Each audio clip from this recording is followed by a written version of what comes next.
तो कुछ चीज़ें जानना हमारे लिए बहुत आवश्यक है। जैसे कि मान के चलिए कि एक कार है, ये 20 की स्पीड से आगे जा रही है और दूसरी कार है वो भी 20 की स्पीड से आगे जा रही है। तो इस पे बैठे वाले व्यक्ति को ये वाला व्यक्ति कैसा लगेगा, जैसे कि ये चल ही नहीं रहा है। इसी प्रकार से जो व्यक्ति इसमें बैठा होगा उसको ये वाला व्यक्ति कैसा लगेगा कि जैसे ये आगे वाला भी नहीं चल रहा है। क्यों नहीं चल रहा है? क्योंकि मान लीजिए कि दोनों 20-20 की स्पीड से हैं और दोनों किसी टाइम पे 1 किलोमीटर की दूरी पर हैं। अब मुझे आप बताइए कि मान के चलिए अभी ये 1 किलोमीटर की दूरी पर हैं, थोड़ी देर बाद क्या होगा? दोनों की स्पीड सेम है, दोनों बराबर चाल से चल रहे हैं, तो थोड़ी देर बाद भी ये 1 किलोमीटर की ही दूरी पर होंगे। अर्थात ये इसी तरह से यदि आधे घंटे भी चलते रहे, 1 घंटे भी चलते रहे, तो भी एक दूसरे से 1 किलोमीटर की दूरी पर ही रहेंगे। अर्थात ये दूरी ना तो कम हुई और ना ही ये दूरी अधिक हुई। तो कहने का मतलब इसको ये व्यक्ति लगेगा अभी भी 1 किलोमीटर की दूरी पर और थोड़ी देर बाद भी इसको ये व्यक्ति 1 किलोमीटर की दूरी पर ही लगेगा। तो इसको ये लगेगा कि सामने वाला तो चल ही नहीं रहा। इसी प्रकार से आगे वाले को भी पीछे वाला कैसा लगेगा कि जैसे पीछे वाला ना तो पास आ रहा ना दूर आ रहा है, अर्थात ये भी नहीं चल रहा है। तो इसका मतलब ये हुआ कि यदि हम मान सकते हैं कि इन कारों की जो सापेक्ष चाल है वो कितनी है, तो 0 है। अर्थात ये भी 20 ये भी 20, तो हम क्या करेंगे 20 ऋण 20 अर्थात कितनी चाल हो जाएगी 0। इसी प्रकार से मान लेते हैं कि यदि इस कार की चाल x है, इस कार की चाल y है, तो हम लिखेंगे x ऋण y। लिखेंगे नहीं लिखेंगे क्योंकि हमें माइनस करना पड़ा। आप देख सकते हो 20 माइनस 20 किया था हमने, तभी 0 आया था। अर्थात हमें ऋण करना पड़ेगा। तो जब एक ही दिशा में कारें चलती हैं, देखिए ये इसकी भी दिशा यही थी, इसकी भी दिशा यही है, तो जब एक ही दिशा में कारें चलती हैं तो हमें क्या करना पड़ेगा, घटाना पड़ेगा। इस चीज़ को आप याद रखिए, आगे चल के हमें काम आएगा। तो यदि एक ही चाल से, यदि अलग अलग चाल भी हो सकती है, यदि एक ही दिशा में गति करें तो हमें उनकी चालों को घटाना पड़ेगा। इसी प्रकार से यदि एक कार इधर 20 से चल रही है और दूसरी कार इधर 20 से चल रही है, तो इस वाले पे बैठे व्यक्ति को ये वाली कार 20 से नहीं बल्कि इससे 20 से अधिक चाल से आती हुई दिखाई देगी। इसी प्रकार से इस पे बैठे व्यक्ति को सामने वाली कार 20 से अधिक चाल से आती हुई दिखाई देगी। तो 20 से अधिक का मतलब कितना हुआ, तो 20 इसका और 20 इसका, अर्थात 40 की चाल से आती हुई दिखाई देंगी। अर्थात इसमें हमने क्या किया, जोड़ा है। अर्थात यदि ये x है, ये y है और इनकी दिशाएं क्या है, विपरीत, तो इसमें हमें x धन y करना पड़ेगा। तो अब हम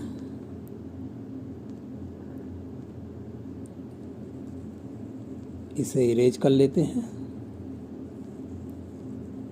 और जब ही बताया है उसी का उपयोग हम करेंगे। तो हमने क्या सीखा? हमने सीखा कि यदि एक ही दिशा में है तो हम लिखेंगे x ऋण y और यदि विपरीत दिशा में है तो हम लिखेंगे x धन y। तो प्रश्न पे आते हैं। प्रश्न में पूछा गया कि दोनों चारों की चाल ज्ञात कीजिए, दोनों कारों की। तो हम मान लेंगे, आप इसको लिख लीजिए कि माना पहले कार की चाल x है व दूसरे कार की चाल y है। अब प्रश्न के अनुसार क्या होगा, तो प्रश्न के अनुसार होगा, देखिए यहाँ पर लिखा हुआ है कि कार A दूसरी कार B से एक समय पर चलना प्रारंभ करती है, भिन्न भिन्न चालों से एक ही दिशा में चलती है। तो एक ही दिशा में लगा दीजिए आप अपना वही सूत्र, चाल बराबर दूरी बटे समय। तो चाल कितनी हो जाएगी, तो जब एक ही दिशा में चलेगी तो चाल हो जाएगी x ऋण y। तो चाल बराबर दूरी कितना है इसमें 100 और समय कितना ले रहा है, देखिए 5 घंटे पश्चात। इसको हम अधिक हल करेंगे तो आ जाएगा 5 से इसको काटेंगे आ जाएगा 20, जो कि हमारा समीकरण नंबर 1 है। इसी प्रकार से कह रहा है कि वे एक दूसरे की ओर चलते हैं। जब एक दूसरे की ओर चलेंगे अर्थात विपरीत दिशा में चलेंगे, ये इसकी दिशा में चलेगा, ये इसकी दिशा में, अर्थात x धन y, तो लिखेंगे चाल बराबर, जो कि x धन y जुड़ जाएगी आपस में, तो चाल बराबर यहाँ पर लिखते हैं चाल बराबर दूरी 100 ही है और 1 घंटे पश्चात, अर्थात समय कितना है 1 घंटे, तो 100, अब एक ये लिखें चाहे ना लिखें, तो इसको हम लिख सकते हैं x y बराबर 100।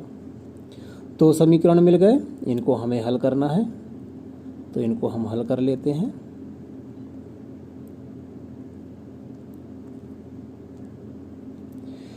तो गुणनखंड विधि से करना है इसको हमें, वज्र गुणन विधि से। तो आपको पता है ऐसे लिखते हैं हम x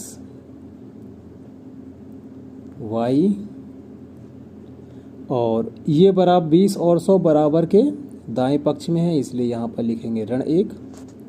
x वाले में x वाले को नहीं लेंगे तो कुछ ऐसे होगा ये, तो ऋण 1 का 100 में तो ऋण 100 आएगा, और 20 का 1 से करेंगे तो आ जाएगा 20, बीच में हो जाएगा ऋण का निशान। y में y को नहीं लेना है, तो यहाँ से शुरू करेंगे हम नंबर से, अर्थात 20 से, तो 20 का 1 से 20, बीच में ऋण का निशान, और 1 का 100 से तो 100। जब ऋण की बात आएगी, नीतांक की बात आएगी, तो नीतांक को नहीं देखेंगे, अर्थात इस हिस्से को नहीं देखना है, तो हम करेंगे ऐसे और कुछ ऐसे इनका। तो सबसे पहले ऊपर से, अर्थात ये आ जाएगा आपका 1 का 1 में 1, और जब ऐसे करेंगे तो 1 और ऋण 1, अर्थात ऋण 1 और बीच में ऋण का निशान। तो ये कितना आएगा आपका, तो x बटे, दोनों ऋण में है, धन हो जाएगा, किंतु जो निशान है वो ऋण का ही आएगा, अर्थात 120 y 80 हो जाएगा ये, और यहाँ पर 1 बटे 1 1 2 हो जाएगा ये।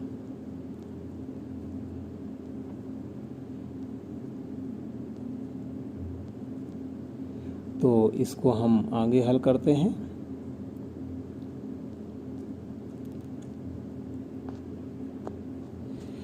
तो पहले हम इन दोनों को ले लेते हैं, तो y बराबर, तो 2 का y में करेंगे तो 2y, 80 का 1 में करेंगे तो 80, ऋण ऋण का धन, 2 से काट देंगे तो कितना आ जाएगा आपका 40, अर्थात b कार की चाल 40 है।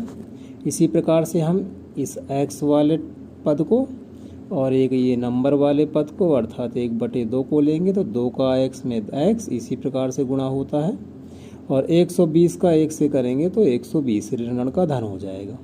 काटेंगे तो 2 से ये 60 बार में कटेगा, अर्थात कार बी की जो चाल है वो 60 है।